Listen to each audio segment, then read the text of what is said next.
ሰላም ጤና ይስጥልን ውድ በሀገር ውስጥና በውጭ የምትገኙ ቤተሰቦቻችን ከገበታ ሚዲያ የዕለቱን አበይት ዜናዎችንና ትኩስ መረጃዎችን ይዘንላችሁ ቀርበናል። አብራችሁን ቆዩ። በቅድሚያም ዋና ዋናዎቹን ሰበር ዜና። ህወሓት ጦርነቱን በወሎ በኩል ጀመረ። የህወሓት ቡድን የእግረኛ ወታደሮቹን ወደ ወሎ ሰርገው እንዲገቡ አዟል። ዝርዝር ዘገባም ይዘናል። በሌላ ዜና የዶክተር ደብረጽዮንና የጀኔራል ምግበይ ስብስብ ወደ ሱዳን መግባቱ ተነገረ። የግብፅ የሱዳንና የኤርትራ ስልታዊ ትስስር አዲስ አቅጣጫ ይዟል። ሰሙታላችሁ። ከዚህ ጋር በተያያዘ የደብረጽዮን ገብረ ሚካኤል ቡድን ኢትዮጵያን ከበናታል ሲሉ በኩራት ተናግረዋል። የህወሓት ቡድን አባላት ኢትዮጵያን ከተለያዩ ጽንፈኛ ኃይሎች ጋር ሆነን እናጠፋለን ብለዋል። ዝርዝር ይዘናል፣ ትሰሙታላችሁ። በሌላ ዜና አሜሪካ በቀድሞ የህወሓት ጽንፈኛ የቡድኑ አመራሮችና የቅርብ ቤተሰቦች ላይ የጣለችው የቪዛ እገዳ የቡድኑን ጽንፈኝነትና አፍራሽ አካሄድ ለዓለም ማህበረሰብ ያጋለጠ መሆኑን ስምረት ፓርቲ ገልጧል። ይዘነዋል። በሌላ ዜና ህወሓትን ለማጥፋት በሚደረገው ትግል ከመንግስት ጎን እንደሚሰለፍ ኢዜማ አስታወቀ። ህወሓት በአስቸኳይ ሊጠፋና ሊመታ ይገባል ብሏል። ቻናሉን ሰብስክራይብ፣ ቪዲዮ ላይክ በማድረግ እስከ ፍጻሜ አብራችሁን ስትቆዩ እነዚህንና ሌሎች ጉዳዮችን ወደ እናንተ ይደርሳሉ። ወደ ቀዳሚ ጉዳያችንም እናመራለን። ህወሓት ጦርነቱን በወሎ በኩል ጀመረ። የህወሓት ቡድን የእግረኛ ወታደሮችን ወደ ወሎ ሰርገው እንዲገቡ አዟል። በአገር አቀፍና በዓለም አቀፍ ደረጃ ከፍተኛ ውግዘት እያስከተለ የሚገኘው የህወሓት ቡድን በአካባቢው አዲስ ጦርነት ለመለኮስና ወረራ ለመፈጸም በከፍተኛ ሁኔታ እያሰበና ስልታዊ ዝግጅቶችን እያደረገ መሆኑ ተሰምቷል። ቡድኑ ይህንን የጦርነት እቅዱን ወደ መሬት ለማውረድ ዙሪያውን ወታደራዊ ጦር እያስጠጋ እንደሚገኝ የተሰማ ሲሆን ከዚሁ ጋር ተያይዘውም ታጣቂዎቹ አላማጣ በኩል ወደ አማራ ክልል የሰሜን ወሎ መስመር በእግር ጉዞ እንዲያደርጉና ወሎን እንዲወሩ ትዕዛዝ ማስተላለፉ ታውቋል። ይህ እንቅስቃሴ ቡድኑ ቀደም ሲል በነበሩት ግጭቶች የደረሰበትን ሽንፈት መልሶ ለማደራጀትና የስልጣን ጥሙን መልሶ ለማግኘት እያደረገ ካለው ስትራቴጂያዊ ሽግግር ጋር የተያያዘ መሆኑ ተነግሯል።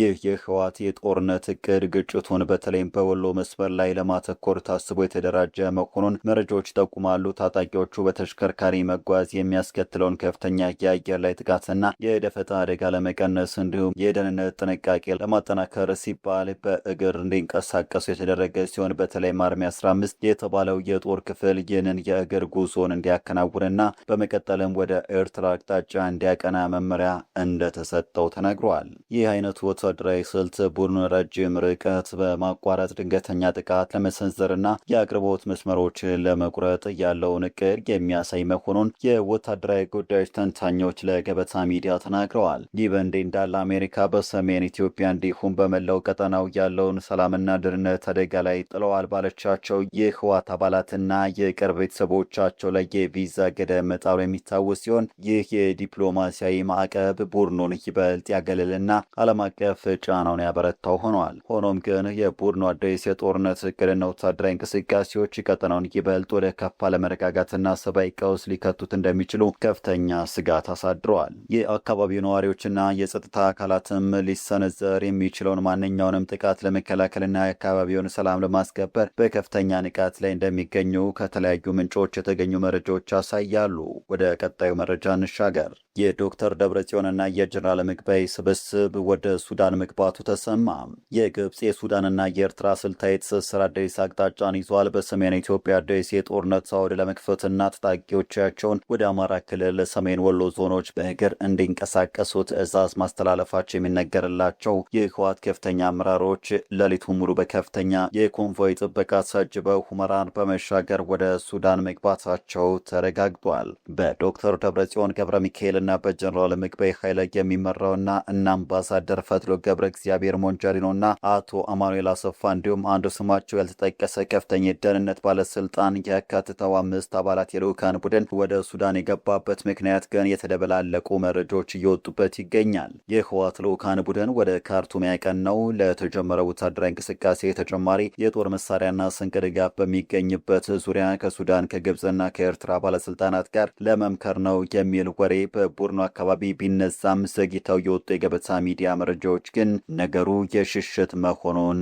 አጋልጠዋል። እንደ ዘገቦቹ ጥቆማም አመራሮቹ በትግራይና በአጎራባች ክልሎች አዲስ ጦርነት ካነደዱ በኋላ ለራሳቸው ደህንነት ሲሉ በሁመራ በኩል አድርገው ወደ ሱዳን ለመሸሽና ውጊያውን በሱዳን መሬት ላይ ሆነው በሩቅ ለመምራት መወሰናቸውን ይፋ አድርገዋል። ይህ በእንዲህ እንዳለ የራሳቸውን ልጆች በአውሮፓና በአሜሪካ ቅንጡ ትምህርት ቤቶችና መኖሪያ ቤቶች እያደላደሉ የዳውኒት ትግራይ ወጣት ግን ለራሳቸው የፖለቲካ ዝናና ስልጣን ሲሉ ብቻ ወደማያልቅ የጦርነት እሳት እየማገዱት መሆኑን በትግራይ ተወላጆችና ተንታኞች ዘንድ ከባድ ቁጣንም አስነስቷል። ይህ የህወሓት አመራሮች ድንገተኛ ጉዞ በቀጠናው ካለው ውስብስብ የዲፕሎማሲያዊና ወታደራዊ ግንኙነት አንጻር ሲታይ በርካታ ጥያቄዎችን ማስነሳቱ አልቀረም። በተለይም የታላቁ የኢትዮጵያ ህዳሴ ግድብና የአባይ ወንዝን ጉዳይ ተገን በማድረግ በኢትዮጵያ ላይ ስልታዊ ጫና ለመፍጠር የምትፈልገው ግብፅም ከተቀያሪው የሱዳን ወታደራዊና ፖለቲካዊ አስተላለፍ ጋር በመተባበር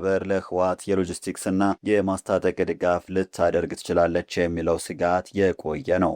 በሌላ በኩል ከዚህ ቀደም ከፌዴራል መንግስቱ ጋር የነበራት ጥምረትና አሁን ላይ በድንበር አካባቢ ያለው ነባራዊ ሁኔታ የምትከታተለው ኤርትራ የህወሓትን አዲስ እንቅስቃሴና የሱዳን ግብፅ እጅ በቀጠናው ላይ እንዴት እንደምትመለከተው የስትራቴጂክ ትንታኔዎች ማጠንጠኛ ሆኗል። የህወሓት ልዑካን በእነዚህ ሶስት ሀገራት ሱዳን፣ ግብፅና ኤርትራ መሪዎች ጋር በመምከር ኢትዮጵያን ለማፈራረስ እየሰራ እንደሚገኝ የተሰማው።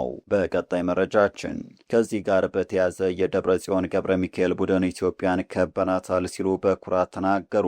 በሰሜን ኢትዮጵያ አዲስ ጦርነት ለመለኮስ ታጣቂዎቹን ወደ ወሎ እያቀናጀ ያለውና በከፍተኛ አመራሮቹ ደረጃ ሌሊቱን ሙሉ ወደ ሱዳን መሻገሩ የተረጋገጠው የህወሓት ቡድን አሁን ላይ ደግሞ ኢትዮጵያን ከበናታል በሚል አዲስ የፕሮፓጋንዳ ስልትና የዛቻ መግለጫዎችን በይፋ ማሰራጨት መጀመሩ ተነግሯል። የቡድኑ አመራሮች ልንወር ነው ከሚል ይፋ የዛቻ ባለፈ አሁን ላይ ሀገሪቱን በሁሉም አቅጣጫዎች የከበበ ስትራቴጂ ውስጥ መግባታቸውን በኩራት እየተናገሩ እንደሚገኙ ታውቋል። የህወሓት ቡድን በወጣው አዲስ መግለጫ በአፋር፣ በአማራ ክልል፣ በሱዳንና በሶማሊያ በኩል የከበባ ስራ መፈጸሙን አስታውቋል።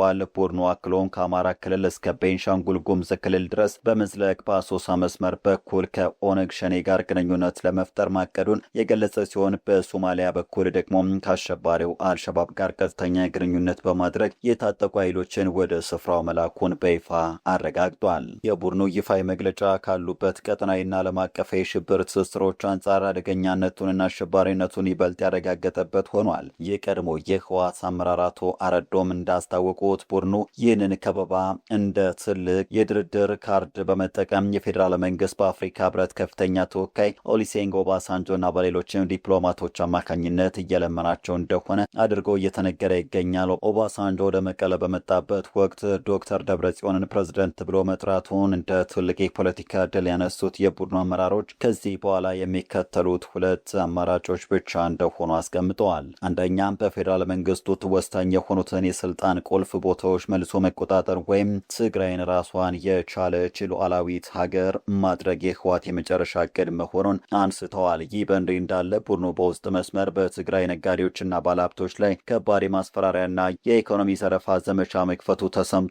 የአመራሩ አካላት ነጋዴዎችን በመሰብሰብ ያላቸውን ሀብት ለህልውና ትግሉ አበርክቱ፣ ካልሆነ ግን ሁሉም ነገራችሁ በእጃችን ነው ያለው፣ የፈለግነውን እናደርጋችኋለን በሚል እያስፈራሩ ናችሁ ተብሏል። ትግራይ ውስጥ ትኖራላችሁ፣ ሀብታችሁን ትግራይ ውስጥ አስቀምጣችሁ የተባላችሁትን የማታደርጉ ከሆነ ከእጃችን አታመልጡም በማለት የከረረ ዛቻና ማስፈራሪያ እየደረሰባቸው እንደሚገኝ ተገልጧል። ይህ የቡድኑ አዲስ ወታደራዊ ፕሮፓጋንዳና የውስጥ ማስፈራሪያ እንቅስቃሴ በትግራይ ህዝብና በነጋዴው ማህበረሰብ ላይ የከረረ ስነ ልቦናዊ ጫና መፍጠሩ ተነግሯል። በቀጣይ መረጃችን አሜሪካ በቀድሞ የህወሓት ጽንፈኛ የቡድኑ አመራሮችና የቅርብ ቤተሰቦቻቸው ላይ ጣለችው የቪዛ እገዳ የቡድኑን ጽንፈኝነትና አፍራሽ አካሄድ ለዓለም ማህበረሰብ ያጋለጠ ነው ሲሉ የስምረት ዲሞክራሲያዊ ፓርቲ ምክር ቤት አባልና የሚዲያና ኮሚኒኬሽን ዘርፍ ምክትል ሰብሳቢ አቶ ጣዕመ አረዶም ተናገሩ።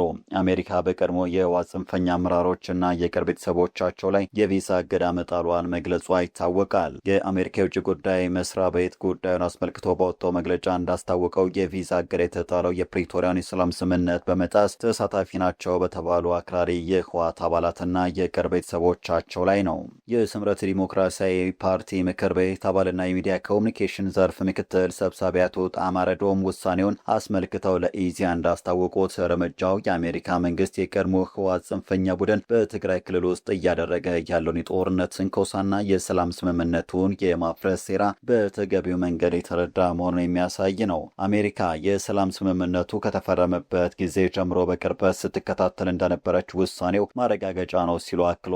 ጽንፈኛው ቡድን የፕሪቶሪያውን የሰላም ስምምነት ሙሉ በሙሉ በማፍረስ ጊዜው ያለፈበትንና የፈረሰውን ምክር ቤት በድጋሚ በማዋቀር የራሱን ፕሬዝደንትና አዲስ ካቢኔ መምረጡ ለግጭትና ሁከት መዘጋጀቱን ያሳያል ብለዋል። በአሁኑ ወቅት ጽንፈኛ ቡድኑ ሰፊ ወታደራዊ ዝግጅትና የጦርነት ትንኮሳዎችን እያደረገ እንደሚገኝ ተናግረዋል። ስለሆነም አሜሪካ በዚህ ወቅት የወሰደችው እርምጃ ለሰላም ፈላጊዎች ትልቅ የምስራች መሆኑን ጠቁመው በትግራይ ህዝብ ላይ የሰላም እጦትና ጦርነት የሚደግሰውን ቡድን ለይቶ የመታ ነው ብለዋል። አሁን የተወሰደው እርምጃ የሁሉም የትግራይ ሰላምና የለውጥ ፈላጊ ኃይሎችና የፓርቲያቸው ትግል ያመጣው ውጤት መሆኑን ጠቅሰው ሆኖም ግን እርምጃው ከዚህ በላይ ሊጠነክር እንደሚገባ አመላክተዋል። ቡድኑ እስካሁን እያደረገ ያለው ተግባር ግልጽ የአሸባሪነት ስራ ነው ያሉት አቶ ጣመ ልክ እንደ ሌሎች ዓለም አቀፍ አሸባሪዎች ሁሉ ይህ ቡድንም በአሜሪካ መንግስትና በዓለም አቀፍ ማህበረሰብ ዘንድ በልዩ ሁኔታ በአሸባሪነት ሊፈረጅ ይገባል ብለዋል።